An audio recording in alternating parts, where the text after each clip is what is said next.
one Metro Detroit woman whose baking talents are so exceptional. I need to know her. She was at one point moving forward for selection as a participant in the Great American Baking Show, is now using her talents to bring joy to people living with disabilities. Shaindle Braunstein, she is the CEO of the JARC, a Metro Detroit nonprofit agency serving individuals with developmental disabilities in 80 locations here across Metro Detroit. Thank you for being with us. I apologize. I have not had any caffeine today. Oh, I understand. I feel like sometimes it's the only reason I get up in the morning is to get that first cup of coffee, but thanks for having me. You know how you try, like, today is the day I'm going to break my caffeine habit. Let me have water. No. I think I tried that circa 2014 is a New Year's resolution, and then I decided I was a much more pleasant person with coffee. Well, it's great to have you with us here on the show. It's great to be here. So tell us, you're living like two lives. Like you're a baking guru, but also, a great person who supports people in need in our community. And now you merged the two. Yes, so again, definitely interesting times we've been living through. You know, baking for me has always been a hobby, especially when I had all my kids at home. Again, it was a great way to get everyone together, gifts for friends, family, co-workers, something fun for meetings. And during this pandemic, one of the challenges that we had for the adults that we support is many of them have literally been homebound since March of 2020 because of their underlying health conditions, and the severe risk of COVID, again, for our population. And we immediately turned to what can we do to keep people engaged, even if they can't be out in the community. And through lots of trial and error, we determined that while it was wonderful in the beginning that we had concerts and speakers, that a lot of those things were passive. And we really needed something that could be more interactive, even though it was using technology. And I said to our outreach manager, Jessica, I said, why don't we try a challah baking class? And challah, just so you know, is a traditional Jewish bread that is served Friday night for Shabbat dinner. And prior to the pandemic, we would have lots of gatherings, especially for Shabbat dinner, where we'd be together and go through, with the blessing over the bread, bringing in Shabbat. So we figured that might be, again, a nice thing to tie into what we used to have. And it turned into a hit, and we moved from challah baking to brownies to cookies. We did pizza. For Hanukkah last Sunday, we did jelly donuts. So again, something that was a passion of mine really turned into a solution and something that's really brought joy to the people that we serve, because you're crafting, you're creating, and the joy we see on faces, especially when people are sending in photos of their finished products, it's this incredible sense of accomplishment for them and for me that, I'm doing something that I love, and I'm sharing it with people that I care for deeply as well. So are you just doing this, like putting out the tutorial and then they make it, or do you have a virtual class? I have a virtual class, so we're doing it live on Zoom. So I was telling everyone, it kind of makes me feel like a YouTube star now, right? I have my own baking channel. So we'll send out, again, the recipe ahead of time. We deliver ingredients to everyone who needs them. Thanks to Jessica, I'm not going to take credit for that. I have a fantastic team of support. When they say that it takes a village, it has taken a village to get us through this. And the people, who work for JARC in the homes, in our office, on all sides, have just been fantastic. And then we have a set time. We all log on. We go through the recipe together. A number of our recipes have two parts, especially because we've been working with a lot of yeast dough. So we need time for it to proof. So we'll make our dough together, then we take a break, and then we come back together again for our bake. And then afterwards, generally what we do is we share photos with one another, and taste testing. Very popular item as well. My husband actually has been thrilled because he is benefiting from being the only person in my home who can taste test. So he's had a great time partaking of our adventures. Well, except for the COVID-19, right? But with that, at least it's a little bit later in the pandemic, because in the beginning, remember, everyone was baking. You Right. couldn't get yeast at all. Right. I know you couldn't. I was one of those people desperate at Costco. I ended up grabbing a 25-pound bag of flour. So no, definitely, again, I hate to say that in so many ways this became our new normal. But yes, as things progressed and we found our footing, at least ingredients were more readily available. Absolutely. So going forward, a vaccine is here.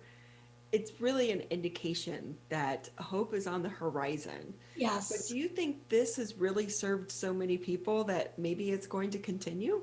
So interestingly, right, lessons learned, and we try to take the silver lining from everything. That what we found is technology has some amazing uses. And again, not just through my baking class, but we've done a yoga class, again, virtual into all of our homes.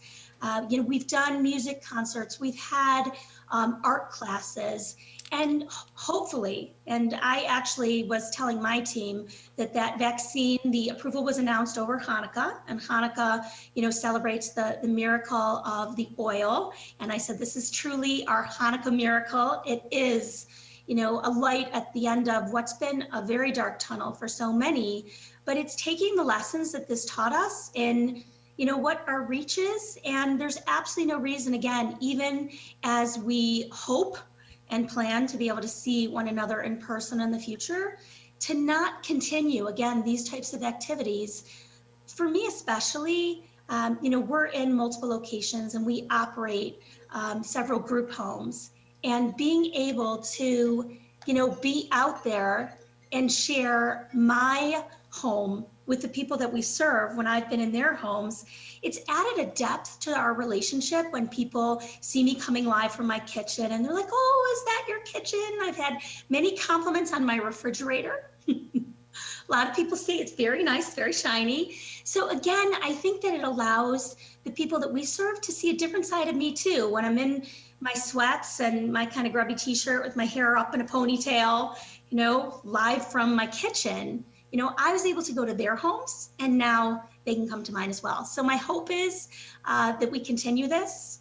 Absolutely. Did you feel like you had pressure though to make sure all the fingerprints were off of your refrigerator? Because I can see it's stainless steel. You know how it is? It drives me crazy when I look at my refrigerator. Well, right. Everyone has their vices. My husband, who's a wonderful human being, is very OCD neat. So he's always wiping everything down. So I never have to worry about it. So Shaindle Braunstein with us. She's the Chief Executive Officer of the, I said JARC, is it? So we actually call it JARC. JARC. Yep. Okay. I apologize to you. All good.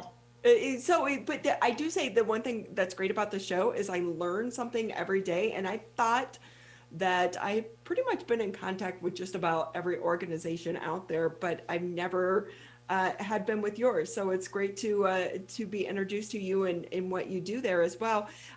Can we talk a little bit about what the pandemic has meant to your organization and trying to reach people with disabilities and the challenges this has brought to them as well?